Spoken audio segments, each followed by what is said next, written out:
Welcome to TartleCast with your hosts Alexander McKegg and Jason Rigby, where humanity steps into the future and source data defines the path.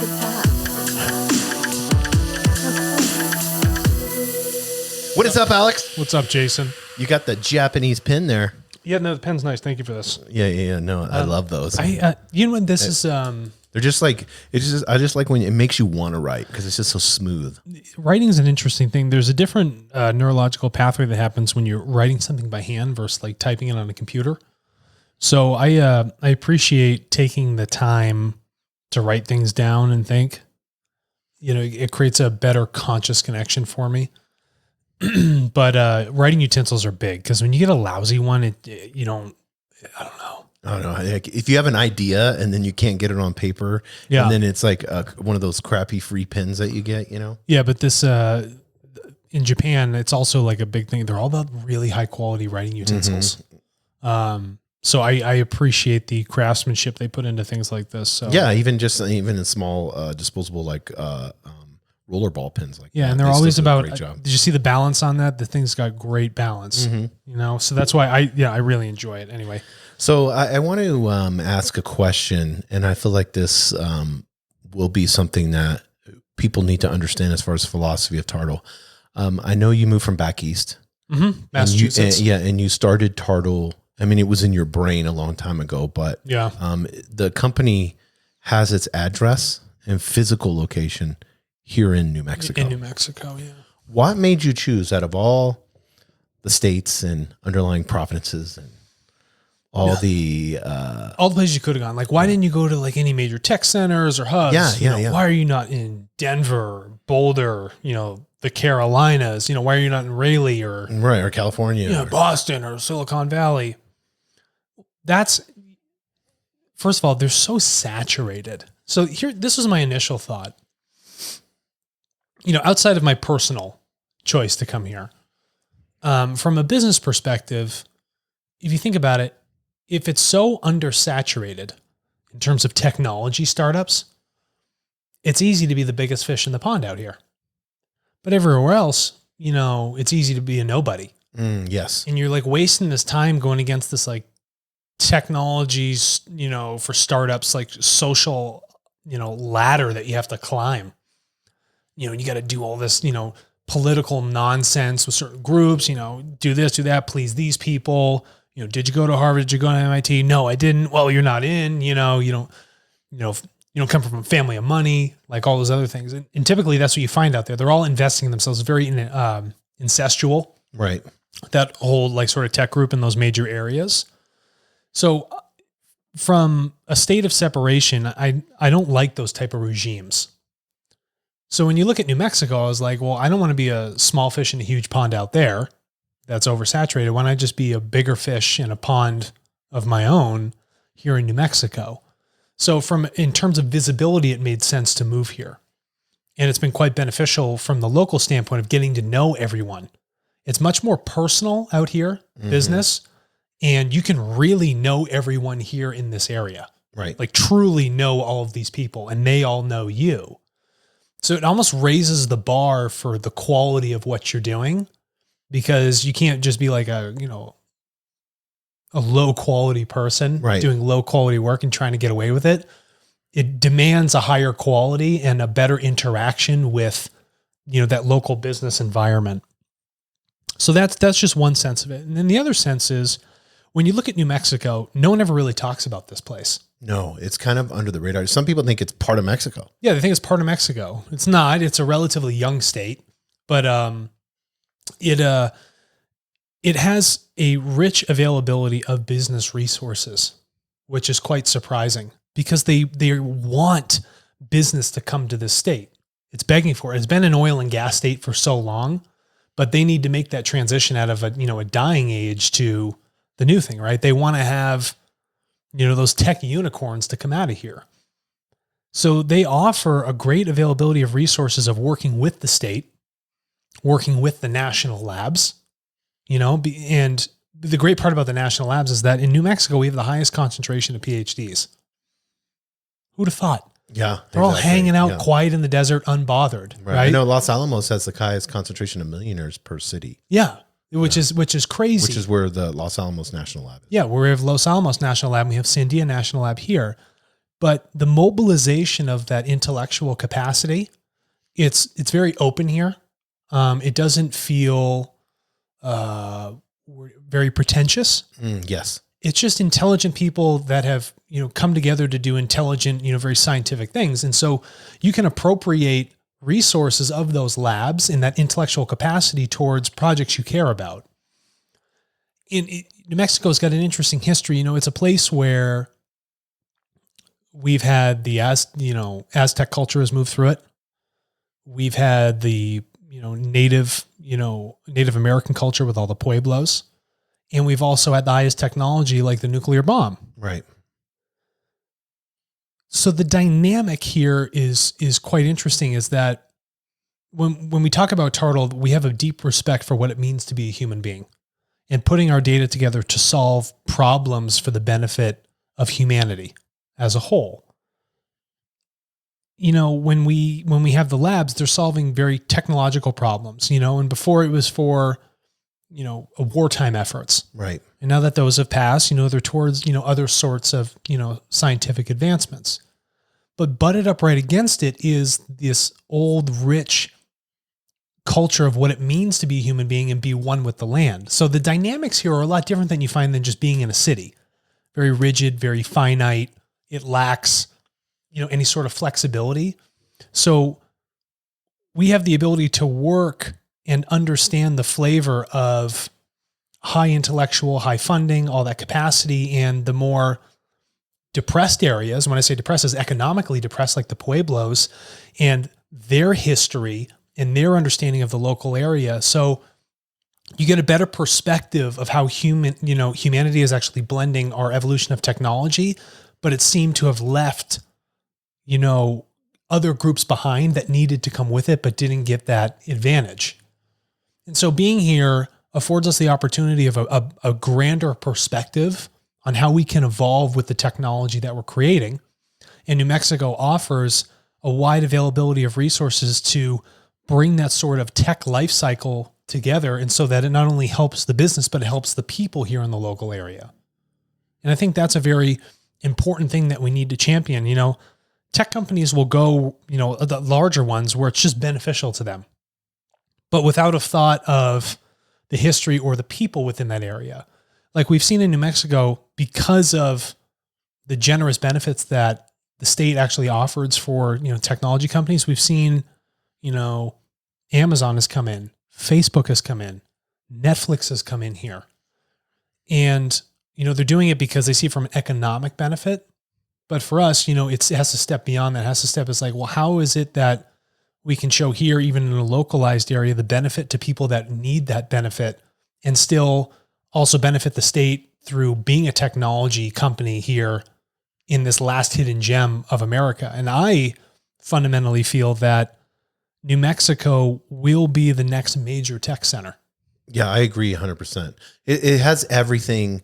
It has all the availability. It has land. Yeah. That's inexpensive. It has great weather. Yes. You have no natural disasters. No, it's a geologically stable place. It's beautiful. And I think the culture of how we as a society are developing and how the workforce is changing, this is the type of environment that the new age workforce is looking for. Yeah, it's informal, it's laid back. It's laid back. It's not lazy. No. It's just laid back. It is informal. It's not so uptight. People are willing to help one another. And when you're done with work, you can go ski on top of the mountain. And then when you're done with that, you can go mountain biking down at the bottom. Right. So there's a better availability of work-life balance. So when we looked at moving Tartle to New Mexico, right, it wasn't just thinking about what's the benefit to us right now, but what's the benefit to other people later that join this and the people that are actually interacting with the company. And New Mexico just had this beautiful mix of, reasons why we should come here, just as beautiful as the mixes of high technology and the old Pueblo culture. Right. And I mean, there's just things about New Mexico that are absolutely unique and just amaze me. I mean, just alone the weather. Like, I mean, yesterday, what was it? 55, 56, but it was cold in the morning and brisk, Yeah. and then the sun comes out and we're at such a high altitude, especially here in Albuquerque, we're at such a high altitude that you can just feel it radiate off your body. Like you're getting this, even though it's cold, there's like a warmth that comes through you. Right. And that's something that when you talk about humanity, that's something that we want at Tartle. And I know it's extremely important to you, is to be able to have that flavor of warmth and caring and we're here for humanity. And if we have to fight these battles, we're going to do that because this is ultimately what we want. We want the best version of you. Yeah. That culture, just the Native American culture, the protection of the land, right? Family, all that other stuff, that carries through into your business. Yes. Especially if you're paying attention to it. And those are great values. And I am proud to be here with you and the rest of the people that are a part of Tartle to carry that culture forward and share it with the rest of the world. It's needed. Yeah. Nowadays. I mean, you've gone to Boston, Silicon Valley, you've gone to all these areas and it's just this shark infested waters, and you look at it, and they've written all these books about, how it's, mainly white male. Yeah. Like females trying to enter into tech. And thank God we've got, what's the main lady that's championed all that from Facebook, Sheryl Sandberg. Yeah, I think that's I think that's her name. I want to make sure I pronounce, but she wrote that book and it was amazing. I read it, but it's this whole idea of allowing everyone and humanity to be equal. Like you're not less than. No. That we're all together greater than. Yeah, I have been greeted with more smiles and hellos and truly a question of how are you and what, what's going on with you, and people taking the moment and taking that time here in New Mexico than I have anywhere else. Yeah. And instantly, I mean, with your East Coast accent, people know you're not from here. Yeah. They're like, where are you from? Right. Right. I try and suppress it. Right. But it comes out when you're talking in that group. But there's just there's a sense of warmth here and culture and value and art.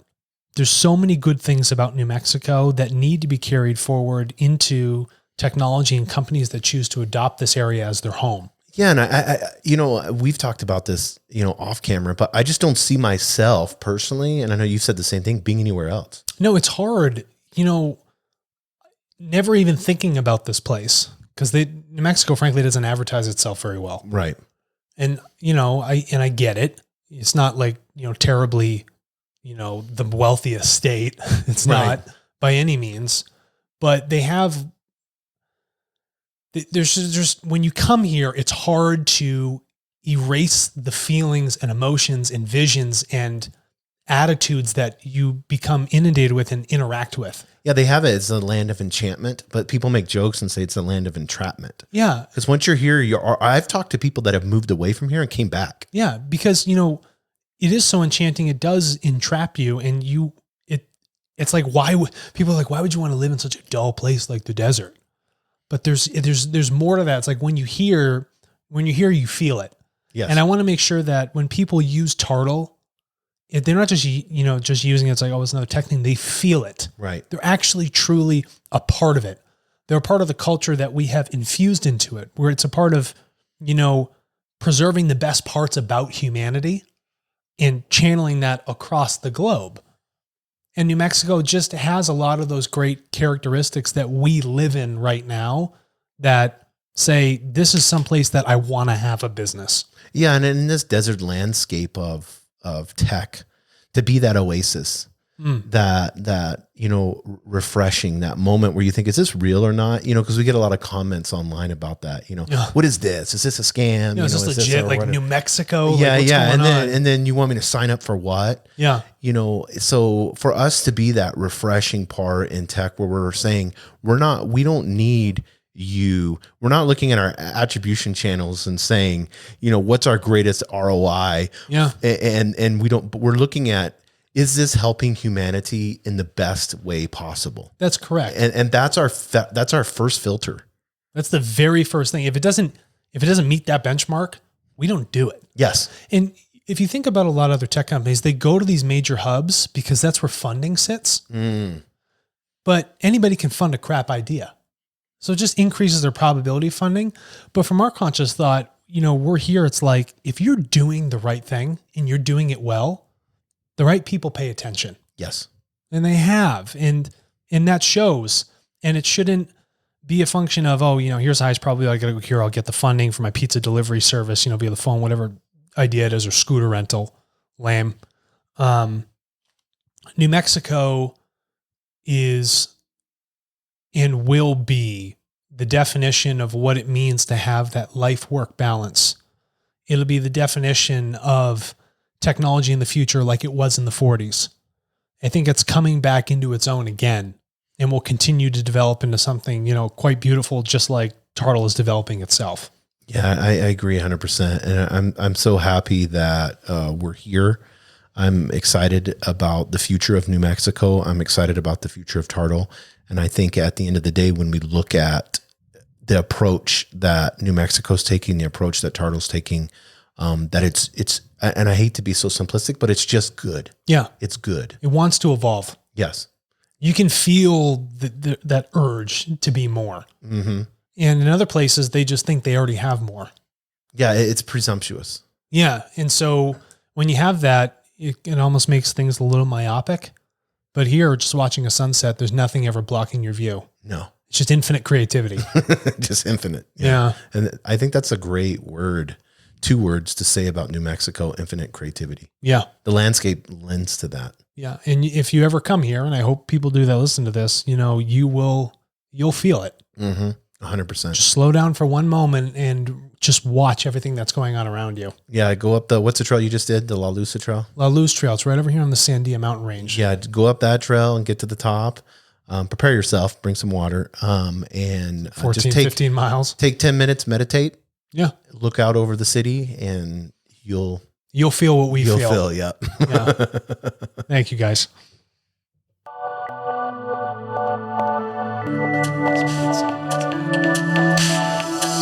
Thank you for listening to TartleCast with your hosts Alexander McKeag and Jason Rigby, where humanity steps into the future and source data defines the path. What's your data worth?